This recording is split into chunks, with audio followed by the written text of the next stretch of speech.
Hello everyone, फेरि पनि welcome छ हजुरलाई सुनिता बुढाको भ्लगमा। हजुर हेर्न सक्नुभयो, आज चाहिँ हामी बच्चेको घर लिप्न लगाएको। म चाहिँ हाँस्दै हुनुहुन्छ मजाले है। अर्को दिदी चाहिँ माथि लिपिराख्नु भएको छ। हामी चाहिँ टक्क पारेर बच्चेको घर सफा गरिदिनु लगाएको है। म पनि भान्सा घर सफा गर्दैछु। हेर्न सक्नुभयो, एक एक गरेर भाँडाकुँडा बाहिर लिँदैछु। र म 1 सालपछि गाउँ फर्केको, एकदमै एक्साइटेड लाग्दैछ।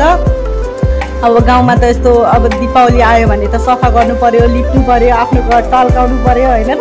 त्यही भएर हामी पनि बजेको घर लिपिदिँदैछौँ। हजुर टक्क पारेर हेर्न सक्नुहुन्छ। हामी चाहिँ अब गाउँले पारामा मस्तले आफ्नै पारामा भन्छ नि त, दुर्गेशले गाना निकालेछ नि त, त्यस्तै गरेर हामी पनि लिपिरहेको छौँ। ल हेर्न सक्नुभयो, टक्क पारेर हामीले भित्रको चाहिँ लिपिसक्यौँ गाइज है। अब भित्रको चाहिँ भ्लग बनाउन भ्याइन, त्यही भएर चाहिँ अब बाहिरतिरको मैले भ्लग बनाउन थालेको। ल हेर्न सक्नुभयो हजुरले, टक्क पारेर म चाहिँ एक एक सामान बाहिर लिँदैछु। एकदम एक्साइटेड लाग्ने गाइज यो काम गर्न होइन, एकदम रमाइलो कि। अलि धेरैजना भयो त झन् एकदम कुरा गर्दै काम गर्दै भयो त कतिखेर टाइम बित्छ भने थाहा नै हुँदैन है। बिहान हामी 7 बजे लागेको, साँझ 4-5 बजे सक्यौँ भने त हजुरले हेर्न सक्नु, दिदी गाह्रो हुँदैछ मलाई सिडी ल्याइदिनु भन्दै हुनुहुन्थ्यो कि। अब त्यही भएर हामीले गाह्रो सिडी हामीले लगाइदिएको छौँ दिदीकोमा। अब गाह्रो नि भयो नि त, यति ठुलो सिडी अब एकजनाले मात्रै 2जनाले मात्रै उठाउँदा त अलिक गाह्रो त भइहाल्छ होइन।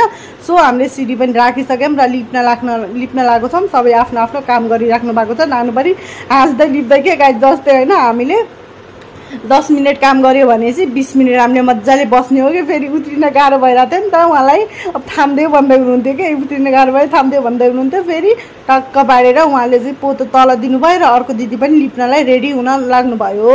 सो यस्तै हाम्रो काम चल्दैछ गाइज। उहाँ पनि टक्क पारेर लिप्न लाग्नु भएको थियो है। 4जना गाई, 4जना भयो त लिप्न एउटा घर सानो, कस्तो रमाइलो भयो होला हेर्न सक्नुभयो। उहाँ चाहिँ गाह्रो भयो भन्दै उत्रिनु भयो क्या।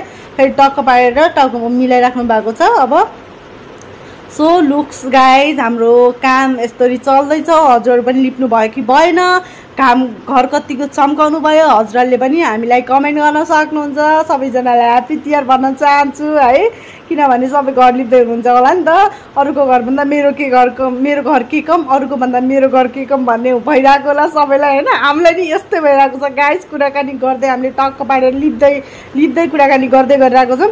उहाँ चाहिँ फेरि माथि लिप्न भनिरहेको थियौँ क्या दिदीलाई, किनभने उहाँले माथि अलिक सरसर लिप्नुहुन्छ नि त, माथि लिप्दिन्न भन्दै हाँस्दै भनिरहेको थियौँ। उहाँले चाहिँ फेरि मलाई माथि पठाउने भयो भन्दै अब तयारी गर्दै अब माथि लिप्न जान लाग्नु भएको छ है। सो हेर्न सक्नुभयो, उहाँ चाहिँ माथि मजाले लिप्दै हुनुहुन्छ। हामी तलको लिप्ने के गाइज। म चाहिँ अलि गोबर माटो अलि साह्रो माटो हुन्छ नि त, उसले उप्रियो भन्छौँ कि, हामी त उप्रेको ठाउँनिर अलिक टाढिरहेको छौँ कि। सो गाइज हाम्रो यस्तै गर्दै अब भान्सा गर्ने